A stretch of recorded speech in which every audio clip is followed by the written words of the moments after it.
Selamat datang di Hotspot, Hospital Zone Podcast. Obrolan podcast yang berisi obrolan apa aja. Dari kita untuk berbagi hal inspiratif, edukasi, dan hiburan.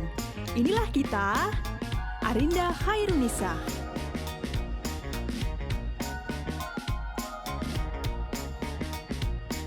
Ika Novitasari. Eli Kistianti. Dan inilah Hotspot.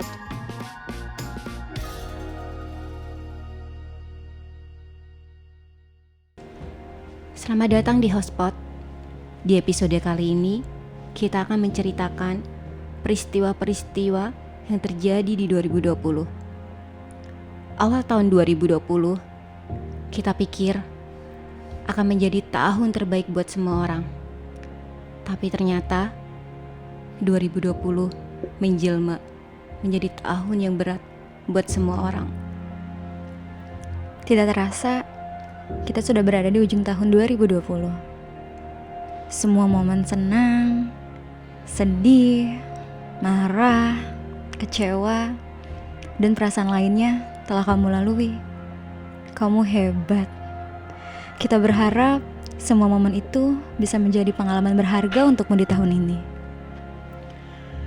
Hal-hal yang gak ketinggalan dari momen tersebut adalah resolusi-resolusi kita dan cita-cita kita. Mungkin banyak cita-cita kita yang tidak tercapai ataupun tertunda di tahun 2020. Jangan bersedih. Mungkin cita-cita tersebut akan tercapai di tahun selanjutnya. Bulatkan tekad, siapkan diri untuk menyongsong hari yang baru. Inilah dia Kaleidoskop 2020.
Boleh perkenalan diri dulu?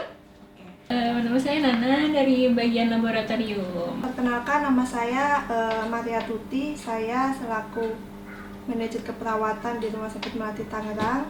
Hai, namaku Nur dari perawat ruang isolasi. Perkenalkan, nama saya Suster Ais dari ruang isolasi. Nama saya Windy Cindriana, saya berdinas di ruang IGD. Perkenalkan, saya Lia, saya sebagai HRD di Rumah Sakit Melati Tangerang. Nama saya Giki dari Kesmik. Ya, namanya Iwan. Perkenalkan, saya Dr. Eltra Sabarian. Kalau kita ngomongin kenangan banyak banget ya. Kenangan Januari. Hal yang pertama kali kalian ingat itu apa sih? Momen awal di 2020 itu di bulan Januari. Di bulan Januari itu kita bersama-sama merayakan ulang tahun Rumah Sakit Melati. Banyak perlombaan sih teh, senang, banyak temen, kayak perlombaan dancer, cuci tangan, terus karya tulis ilmiah, banyak tuh teh. Lomba sama naik gaji. Iya. Bonus. Pokoknya kita lagi senang-senang acara ulang tahun, jadi kita nggak ada yang ngeh. Nah, begitu kita lihat handphone, wah seneng banget, ternyata bonus tahunan udah ditransfer. Kita berkumpul bareng dengan semua pegawai tanpa memandang jabatan ya. Lucu sih ngelihat orang yang nari, terus banyak yang lomba-lomba gitu kan, jadi kayak seru banget gitu. Nah, pada saat momen-momen bahagia itu kira-kira terpikirkan tidak kalau misalkan kita bakal terkena dampak COVID-19 ini? Enggak, karena bulan Februari atau Desember akhir kalau nggak salah ya, di Wuhan masih seperti itu, kita masih santai-santai, masih ketawa ketiwi. Terus begitu masuk di bulan Maret yang di Depok itu agak sedikit kaget, terus masuk kepada hari-hari berikutnya lah yang tambah membuat bingung, chaos, dan stres. Sama sekali tak terbayangkan. Di situ saya ngerasa gimana ya, sedih, nggak nyangka gitu bisa ada di rumah sakit di tempat kita bekerja. Yang awalnya saya mikir cuma nggak bakal masuk nih di Indonesia gitu, bakal udah aja berlalu gitu pandemi. Cuma ternyata semakin hari kasusnya itu semakin banyak. Ya Allah, aku ingat banget deh waktu pas pandemi awal itu kita kan nggak punya APD. APD saat itu mahal. Kebayang nggak sih harga masker aja yang tadinya cuma 50.000 bisa sampai 500.000. Belum hazmat dan lain-lain. Karena keterbatasan itu kita akhirnya pakai jas hujan. Kebayang nggak sih lu pakai jas hujan kayak gimana? Ya Allah, udah gerah, panas. Aduh, berasa di sauna deh kayaknya. Baju yang kita pakai tuh basah semua. Kebayang aja pokoknya. Aduh, tapi gimana ya itu kan tugas kita ya, jadi mau nggak mau kita harus pakai karena itu kan buat safety, buat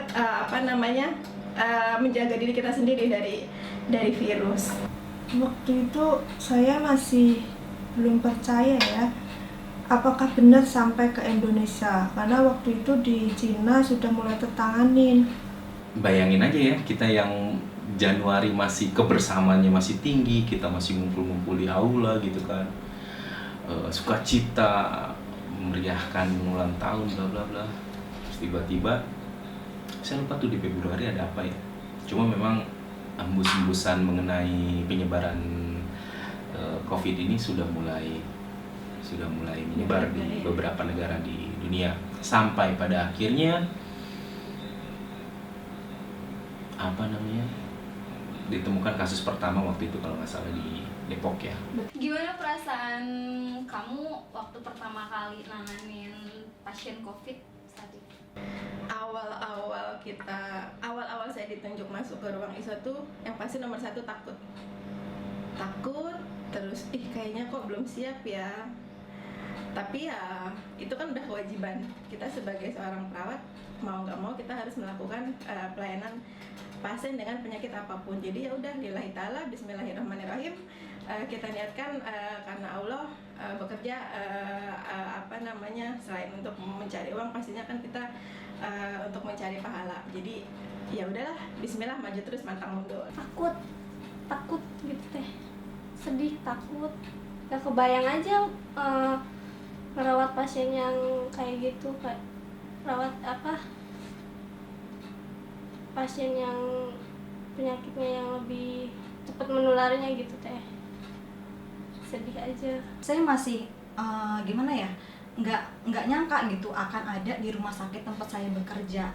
Nah, tiba-tiba waktu pas pertengahan Maret lah ya, itu ada di rumah sakit kita, ada satu pasien yang bahkan itu kita rujuk ke salah satu rumah sakit. Kita rujuk di situ, saya ngerasa gimana ya, sedih, nggak nyangka gitu bisa ada di rumah sakit di tempat kita bekerja. Yang awalnya saya mikir cuma nggak bakal masuk nih di Indonesia gitu, bakal udah aja berlalu gitu pandemi. Ketakutan ya, takutan tuh pasti ada, khawatir pasti ada, terus takut juga kepada orang tua ya. Betul. Soalnya kan kita ketemu banyak orang di sini.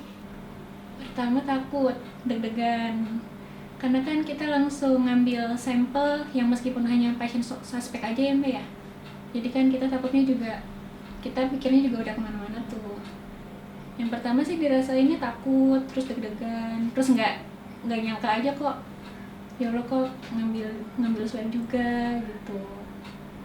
Awal-awal sih takut, deg-degan karena mikirin keluarga juga kan di rumah, karena kan masih pulang ke rumah, takutnya nularin atau apa gitu kan. Dampak COVID-19 ini di keluarga apa?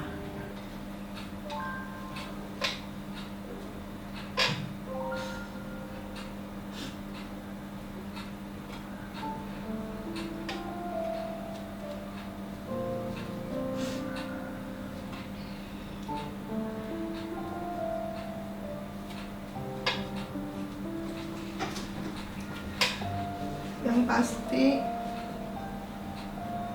saya nggak bisa pulang.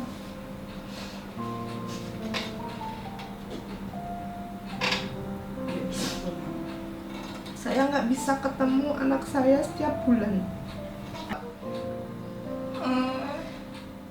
Orang tua ada keluhan misalnya batuk aja, udah pikirannya tuh kemana-mana, takut, apalagi takutnya kita tertular dari kitanya gitu. Kayak aku tuh selalu aware sama diri aku sendiri, jaga jarak juga. Kadang kalau misalnya aku tahu pasien aku tuh terdeteksi COVID kan, misalnya ada rencana operasi, dia kan pasti screening untuk tes rapid, ternyata dia positif pasien itu. Sedangkan aku selalu terpapar kan, takutnya orang tua aku tuh batuk karena itu gitu.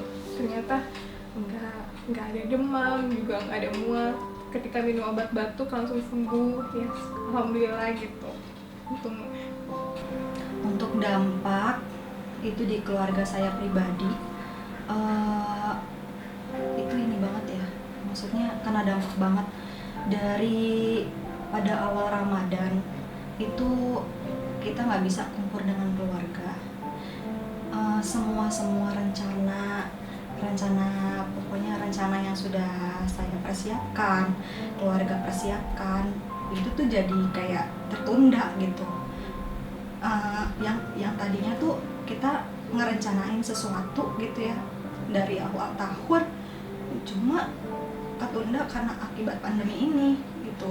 Salah satunya saya udah lama banget ya nggak nengok nenek saya, satu-satunya nenek saya. Di mana? Di Jawa.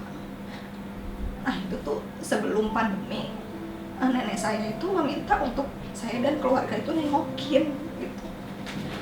Tadinya kita mau lebaran kan pulang, cuma karena ada pandemi ini ya kita nggak berani keluar Tangerang, keluar kota, itu kita nggak berani. Akhirnya jadi tertunda. Ya kalau dampaknya mungkin karena saya juga bekerja di rumah sakit ya, bisa aja saya membawa ke rumah, ke anak-anak saya, ke orang tua saya. Ya itu sih yang kadang saya mungkin kadang muncul rasa takut. Tapi kalau ke diri sendiri kadang nganggapnya ya gimana, itu sih yang keluarga sih saya. Takutnya saya pembawa gitu loh ke rumah anak-anak. Momen terberatnya yang pertama yang pasti COVID ya. Yang kedua anak saya nomor 2 itu memiliki penyakit autoimun. Biasa ditangani oleh dokter spesialis anak di sini. Waktu itu dirujuk karena membutuhkan dokter spesialis nefrologi. Saya cari rumah sakit se-Tangerang.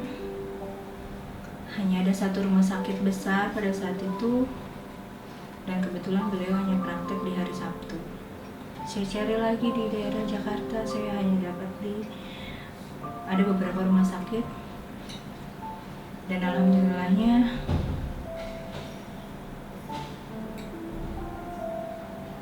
anak saya masih bisa ditangani di rumah sakit itu. Kesulitan nggak sih nyari dokter pada saat itu, apalagi dari Kesulitan karena pada saat itu memang pandemi ya, itu berpengaruh karena beberapa rumah sakit yang saya tanya, dokter alasan tidak praktek karena memang lagi pandemi ini gitu. Tapi alhamdulillahnya sampai saat ini anak saya masih menjalani pengobatan. Yang bikin Mbak Niki kuat tuh apa? Yang buat aku kuat, anak aku selalu semangat, selalu ceria.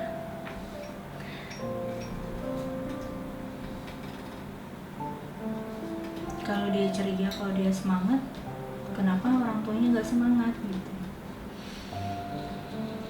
Mungkin awalnya aku nggak terima itu gitu ya. Tapi berjalannya waktu,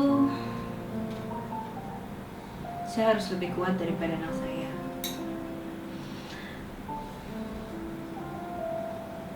Ada kata-kata anak saya yang selalu membuat saya meneteskan air mata.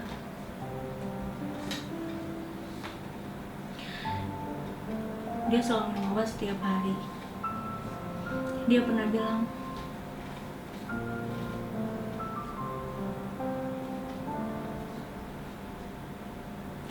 Bunda,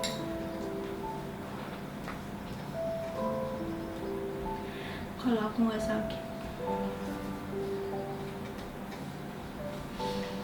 kalau aku nggak nakal,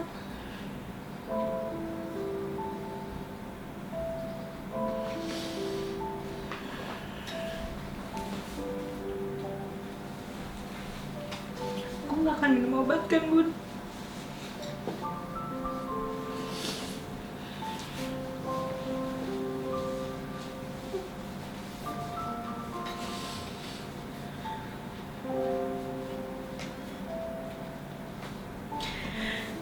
Coba waktu itu aku gak nakal ya, Bun.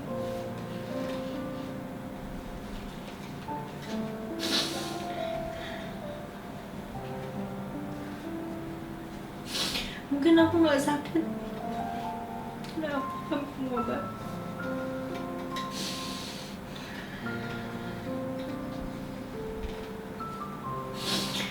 Aku sebagai orang tuanya bisa menyemangati dia. Semangat ya, Kak. Insya Allah bakal sembuh. Padahal aku tahu sakitnya dia bukan karena nakalnya, tapi memang itu autoimun yang dapat menyerang siapa saja.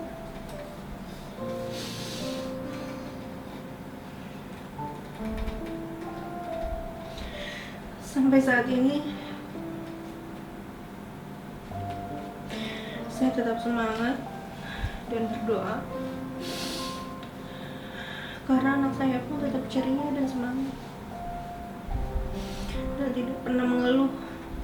Sedih pasti ya, sakit pasti, tapi orang tua selalu memotivasi saya. Sampai akhirnya di bulan Juli kami bertemu. Itu pun saya nggak bisa pulang ke rumah. Saya hanya bertemu anak saya di persimpangan, dan karena sudah tidak lama sudah tidak bertemu, sedikit lupa rupanya anak saya dengan saya. Jadi kita bertemu di persimpangan. Saya nggak boleh pulang ke rumah karena daerah saya di lockdown total. Bertemu di persimpangan, anak saya diantar, kemudian diantar omnya, saya ambil, pindah mobil. Jadi dia seperti merasa seperti diculik saat itu. Dia nangis. Aku mau dibawa kemana? Aku mau dibawa kemana? Dia nangis. Dia hampir lupa dengan saya.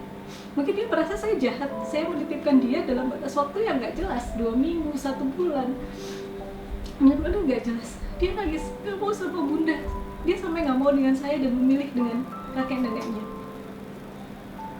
Dia tidur di pangkuan saya juga nggak mau. Dia digendong nggak mau. Oke, sehari 2 hari akhirnya mulai biasa kembali. Karena cuti saya hanya 3 hari saat itu, terpaksa kami harus berpisah lagi. Ada tangis yang luar biasa. Dia pikir ini sudah berakhir. Dia pikir kita kan bersama-sama lagi, tapi tidak.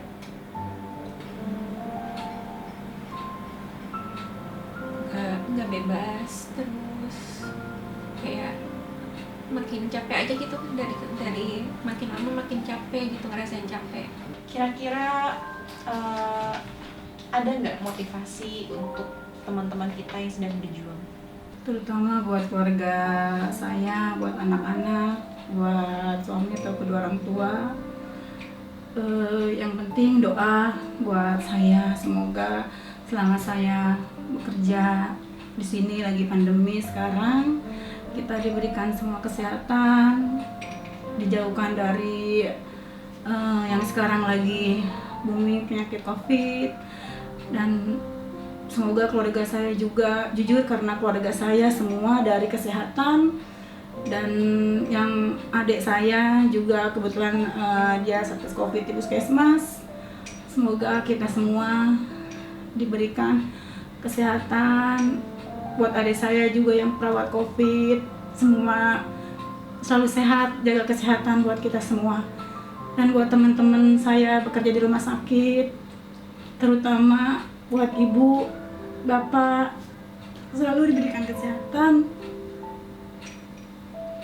dijauhkan dari penyakit ini.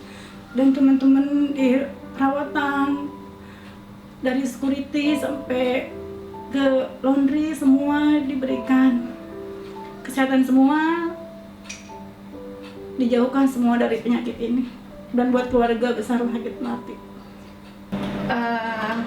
semangat terus, maju terus, pantang mundur.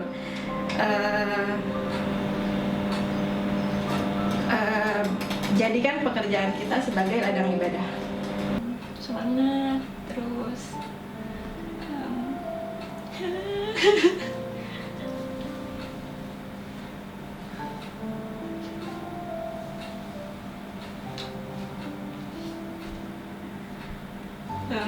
Capek pasti gitu, tapi semuanya bakal berlalu kok, bakal ada jalannya gitu.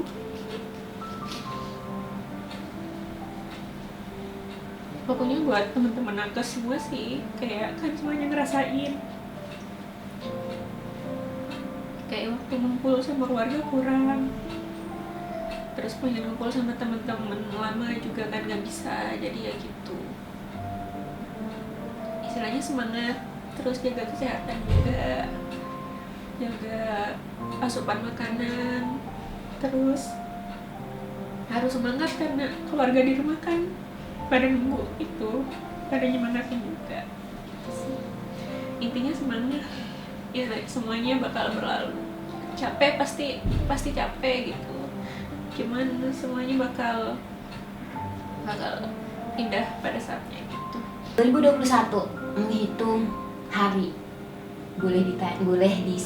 harapannya apa sih? Yang pasti kita selalu dalam kondisi sehat, virus corona cepat berlalu, supaya kita bisa kumpul kembali dengan teman-teman perawat, teman-teman koordinator, dengan keluarga juga. Kita bisa, ya mungkin harapan kami bisa berkumpul kembali. Tetap semangat, selalu tersenyum, dan jangan lupa bersyukur. Harapan kami di 2021 ini, harapan saya pribadi, dan mudah-mudahan harapan ini banyak yang sepakat, kita sama-sama berdoa supaya terwujud. Semoga di tahun 2021 ini pandemi segera berlalu, kita bisa menjalani aktivitas seperti sedia kala, dan banyak-banyaklah introspeksi diri untuk kita semua. Kurangi ego, perbanyak kontribusi, perbanyak berbagi, bersedekah, karena bisa jadi pandemi ini bukan hanya ujian, tapi teguran untuk kita semua. Manusia selalu ketika dalam posisi di bawah, ketika drop, selalu berpikir ini adalah ujian. Tapi cobalah sedikit berpikir bahwa ini teguran dari Allah Subhanahu wa Ta'ala, supaya kita kedepannya lebih baik lagi. Itu saja pesan dari saya. Harapan di 2021 adalah kita bisa bangun bersama-sama, bangkit dari keterpurukan dan saling berkolaborasi satu sama lain. Itu yang paling penting sih. Harus positif semuanya. Itu yang paling penting. Harapannya ya bagaimanapun juga kita berharap kondisinya kembali lagi seperti semula, walaupun tidak seperti semula ya, dengan kondisi baru ya, new normal, dan ini bisa segera berakhir pandemi ini, terutama nih gelombang 3, karena gelombang 3 ini cukup tinggi sekali ya, kebutuhan rumah sakit itu banyak banget dari masyarakat ya. Tangerang sendiri pun sudah mencapai titik puncaknya untuk pelayanan COVID di Tangerang ya. jadi udah penuh semua rumah sakit. Stay health aja ya, jaga kesehatan, patuhi disiplin dalam melaksanakan protokol kesehatan. Semoga bisa lebih baik dari yang tahun-tahun sebelumnya. Terus nggak ada cobaan yang kayak pandemi kayak gini lagi. Terus pandemi COVID ini cepat berlalu. Ya kalau bisa udah nggak ada lagi lah penyakit-penyakit yang kalau bisa dibilang bikin semua dunia tuh sengsara gitu mungkin. Jadi harapannya semoga tahun depan, tahun 2021 bisa lebih baik dari tahun yang ini. Semua bisa jadi pribadi yang lebih baik juga. Ada kalanya kesedihan juga perlu kita syukurin. COVID-19 itu adalah ujian kesedihan sejuta umat yang kita terima hadirnya sebagai tanggung jawab kita terhadap diri sendiri. Setelah 12 bulan bertahan dengan penuh cobaan, semoga tahun yang akan datang membawa harapan untuk jiwa-jiwa yang ingin bertahan. Buat teman-teman di luar sana, semangat. Kita pasti bisa ngelewatin ujian global ini.